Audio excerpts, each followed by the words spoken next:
لوگوں کی کہانی ہے جنہوں نے بتوں کو پوجا اور ان کو وہ پروٹوکول دینے لگے، وہ تعظیم دینے لگے، وہ محبت دینے لگے جو اللہ کا حق ہے، جس نے پیدا کیا ہے۔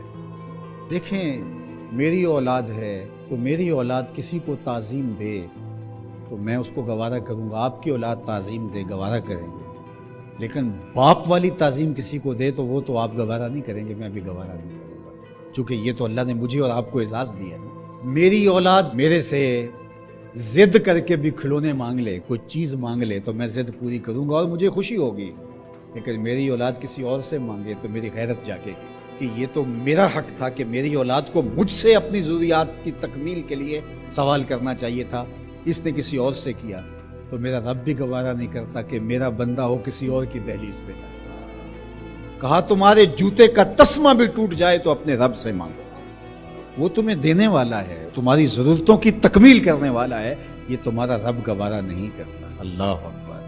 حضور نے سوال کرنے سے منع کیا۔ حضرت ابو بکر صدیق رضی اللہ تعالی عنہ سواری پہ بیٹھے تو ہاتھ سے کوڑا گر گیا، تو آپ گھوڑا کھڑا کیا، نیچے اترے، کوڑا اٹھایا، پھر بیٹھے، تو کسی نے کہا کہ یہ آپ فرما دیتے، ہم پکڑ کے آپ کے ہاتھ میں دے دیتے۔ کہا حضور نے سوال کرنے سے منع کیا۔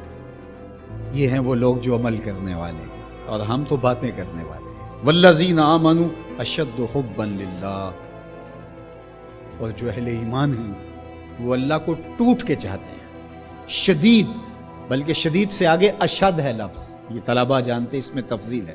جو اہل ایمان ہیں وہ اللہ سے ٹوٹ کر محبت کرتے ہیں، محبت کی جو آخری حد ہے، اور یہاں محبت میں اشد کا لفظ کہہ لیے، دوسرے لفظوں میں اس کو عشق کہہ سکتے ہیں۔ جو اہل ایمان ہے وہ رب سے عشق کرتے ہیں، وہ رب سے ٹوٹ کر محبت کرتے ہیں۔ اشد حب للہ، شدید محبت نہیں، اشد محبت۔ اشد محبت سے آگے تو کوئی درجہ ہی نہیں، تو وہ کتنی محبت کرتے ہیں، تبھی تو جانیں مار دیتے ہیں اس کے نام پہ، اس کے حکم پہ گردنیں کٹواتے ہیں۔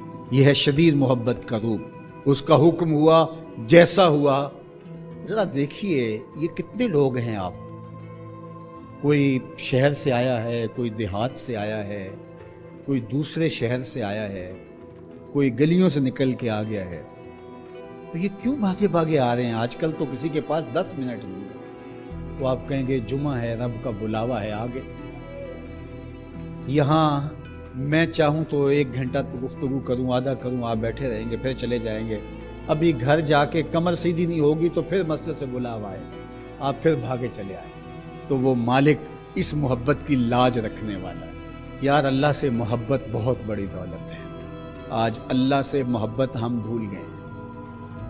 حضور علیہ الصلوۃ والسلام کی محبت بھی اللہ کی محبت ہے، یہ بات ذہن میں رکھیے۔ اس کا یہ مطلب نہیں ہے کہ کوئی شخص حضور کی محبت کی نفی کر دے اللہ کی محبت کا نام لے کر، جس طرح کہ ایک فکر ایسی بھی موجود ہے، لیکن دوسری جانب بھی کچھ ایسی صورتیں اتر گئی ہیں کہ حضور کی محبت اس کا نام لیا جاتا ہے اور اللہ کی محبت بتدریج دلوں سے اس طرح سے ختم کر دی گئی۔ اہل ایمان اللہ سے ٹوٹ کے محبت کرتا، تتجافا جنوبہم عن المضاجع، اور اللہ کی محبت کی وجہ سے راتوں کو ان کی کروٹیں بستروں سے الگ رہتی، وہ خوف اور طمع میں رب کو پکارے، کبھی قیام میں، کبھی سجود میں، کبھی رکوع میں، کبھی تسبیح کرتے ہوئے، کبھی تہلیل کے ترانے پڑھتے ہوئے، اس کا مبارک نام لیتے ہوئے، تو اس کے ذکر سے اس کی محبت کا اظہار ہوتا ہے۔ نماز پڑھو تو ڈوب کے پڑھو، سجدہ کرو تو ڈوب کے پڑھو، گویا تم اپنے مالک کی دہلیز پہ اپنا سر رکھ دیا ہے، اور پوری تندہی کے ساتھ اس کے حضور سجدہ ریزیاں کرو، چونکہ وہ ہمارا خالق ہے۔ جب کسان ہل چلاتا ہے اور فصل پکتی ہے تو چڑیاں آ کے اس فصل کو چگ جاتی ہیں، کچھ دانے اٹھا کے لے جاتی ہیں، تو روایت میں آتا ہے کہ وہ اٹھائے ہوئے جو دانے چڑیاں لے گئی ہیں، اللہ ان کو بھی اس کسان کے نامہ اعمال میں صدقے کے ثواب میں لکھتا ہے۔ تو یہ دین ہے ہمارا۔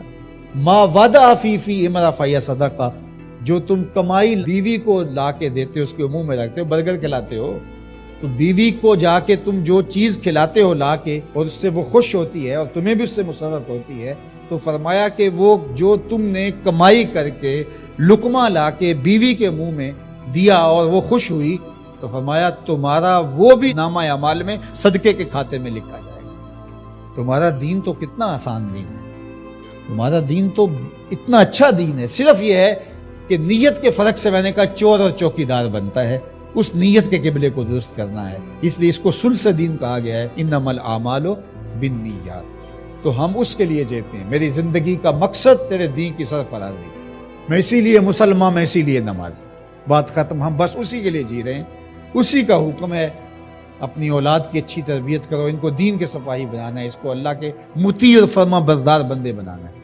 اس کے لیے جو تم کوشش کر رہے ہو تو تمہارا یہ صدقہ لکھا جا رہا ہے، تم مجاہد فی سبیل اللہ ہو، تم اپنی اولاد کے لیے اس لیے کمائی کر رہے ہو کہ ان کو جو ہے وہ اللہ کا ایک مطیع بندہ بنانا ہے۔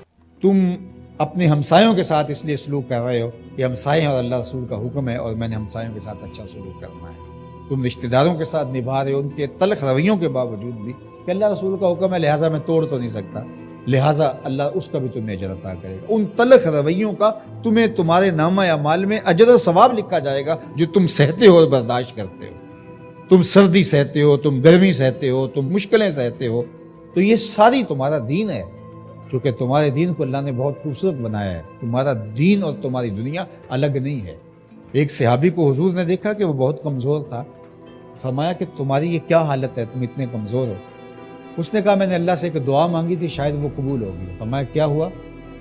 میں نے دعا مانگی تھی اللہ جو آخرت کے حصے کے دکھ ہیں وہ بھی دنیا پہ بھیج دے اور میری آخرت صاف ہونی چاہیے، تو شاید میری دعا قبول ہو گئی ہے، اور مجھے بہت ساری بیماریاں، دکھ اور اذیتیں ہیں جنہوں نے مجھے گھیر رکھا ہے۔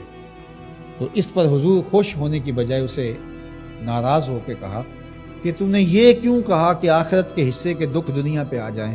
تو نے یہ کیوں نہیں کہا ربنا آتنا فی الدنیا حسنۃ وفی الآخرۃ حسنہ، اللہ مجھے اس جہان میں بہتریاں دے دے، اس جہان میں بہتری۔ تو یہ زندگی اچھی جیئیں، اچھی سواری، اچھی بیوی اور کشادہ مکان، انسان کی خوش قسمتی سے، مسلمان کی، مومن کی خوش قسمتی سے بتایا گیا ہے۔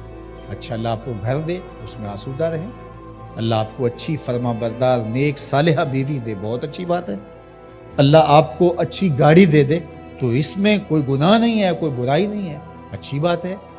یہ نہیں ہے کہ دین یہ ہے کہ آپ اپنے تن کے کپڑے بھی اتار کے پھینک دیں اور سردی میں ننگے ہو کے بیٹھ جائیں، یہ کوئی دین ہے، یہ نہیں ہے۔